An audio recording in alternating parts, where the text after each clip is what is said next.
ಮುಖ್ಯಮಂತ್ರಿಗಳು ಹಿಂದೂ ಕೂಡ ಹೇಳಿದ್ದೆ, ಈ ರಾಜ್ಯದ ಮುಖ್ಯಮಂತ್ರಿಗಳು ಅಥವಾ ಕೇವಲ ಬೆಂಗಳೂರು ಹಳೆ ಮೈಸೂರಿಗೆ ಸೀಮಿತ ಆಗಿರ್ತಕ್ಕಂಥ ಮುಖ್ಯಮಂತ್ರಿಗಳು, ಇದು ಉತ್ತರ ಕರ್ನಾಟಕದ ಜನ, ಕಲ್ಯಾಣ ಕರ್ನಾಟಕ, ಕಿತ್ತೂರು ಕರ್ನಾಟಕದ ಜನ ಪ್ರಶ್ನೆ ಮಾಡ್ತಾ ಇದ್ದಾರೆ. ಯಾಕೆ ಮಾತನ್ನ ಹೇಳ್ತಾ ಇದ್ದಾನೆ ಅಂತ ಹೇಳಿದ್ರೆ, ಹಿಂದೆ ನಮ್ಮ ಬಿಜೆಪಿ ಸರ್ಕಾರ ಇದ್ದಾಗ ಯಡಿಯೂರಪ್ಪನವರು, ತದನಂತರದಲ್ಲಿ ಬೊಮ್ಮಾಯಿ ಅವರು ಈ ಭಾಗದ ನೀರಾವರಿ ಸಮಸ್ಯೆಗಳನ್ನ ಶಾಶ್ವತವಾಗಿ ಪರಿಹಾರ ಕಂಡುಕೊಳ್ಬೇಕು ಅಂತೇಳಿ ಸುಮಾರು 19,000 ಕೋಟಿಗೂ ಹೆಚ್ಚು ಒಂದು ನೀರಾವರಿ ಯೋಜನೆಗಳಿಗೆ ಹಣವನ್ನ ಮೀಸಲಿಟ್ಟಿದ್ರು.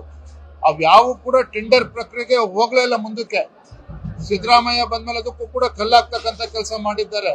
ಅಂದ್ರೆ ಕಿತ್ತೂರು ಕರ್ನಾಟಕ ಇರ್ಬೋದು, ಕಲ್ಯಾಣ ಕರ್ನಾಟಕ ಇರ್ಬೋದು, ಇಲ್ಲಿ ಸಮಗ್ರವಾಗಿ ಏನು ಶಾಶ್ವತ ನೀರಾವರಿ ಯೋಜನೆ ರೂಪಿಸಬೇಕು ಅನ್ನುವ ಬಿಜೆಪಿ ಸರ್ಕಾರದ ಕನಸೇನಿತ್ತು, ಅದಕ್ಕೂ ಕೂಡ ಮಣ್ಣಾಗ್ತಕ್ಕಂಥ ಕೆಲಸ ಇವತ್ತು ಸರ್ಕಾರ ಮಾಡಿದೆ. ಹಾಗಾಗಿ ಉತ್ತರ ಕರ್ನಾಟಕ ಜನರ ಒಂದು ವಿರೋಧಿ ಸರ್ಕಾರ, ಇಲ್ಲಿ ಅಭಿವೃದ್ಧಿಯ ವಿರೋಧಿ ಸರ್ಕಾರ ಇವತ್ತು ರಾಜ್ಯದಲ್ಲಿರ್ತಕ್ಕಂಥ ಮುಖ್ಯಮಂತ್ರಿಗಳು ಹಿಂದೂ ಕೂಡ ಹೇಳಿದ್ದೆ, ಈ ರಾಜ್ಯದ ಮುಖ್ಯಮಂತ್ರಿಗಳು ಅಥವಾ ಕೇವಲ ಬೆಂಗಳೂರು ಹಳೆ ಮೈಸೂರಿಗೆ ಸೀಮಿತ ಆಗಿರ್ತಕ್ಕಂಥ ಮುಖ್ಯಮಂತ್ರಿಗಳು, ಇದು ಉತ್ತರ ಕರ್ನಾಟಕದ ಜನ, ಕಲ್ಯಾಣ ಕರ್ನಾಟಕ, ಕಿತ್ತೂರು ಕರ್ನಾಟಕದ ಜನ ಪ್ರಶ್ನೆ ಮಾಡ್ತಾ ಇದ್ದಾರೆ. ಯಾಕೆ ಮಾತನ್ನ ಹೇಳ್ತಾ ಇದ್ದಾನೆ ಅಂತ ಹೇಳಿದ್ರೆ, ಹಿಂದೆ ನಮ್ಮ ಬಿಜೆಪಿ ಸರ್ಕಾರ ಇದ್ದಾಗ ಯಡಿಯೂರಪ್ಪನವರು, ತದನಂತರದಲ್ಲಿ ಬೊಮ್ಮಾಯಿ ಅವರು ಈ ಭಾಗದ ನೀರಾವರಿ ಸಮಸ್ಯೆಗಳನ್ನ ಶಾಶ್ವತವಾಗಿ ಪರಿಹಾರ ಕಂಡುಕೊಳ್ಬೇಕು ಅಂತೇಳಿ ಸುಮಾರು 19,000 ಕೋಟಿಗೂ ಹೆಚ್ಚು ಒಂದು ನೀರಾವರಿ ಯೋಜನೆಗಳಿಗೆ ಹಣವನ್ನ ಮೀಸಲಿಟ್ಟಿದ್ರು.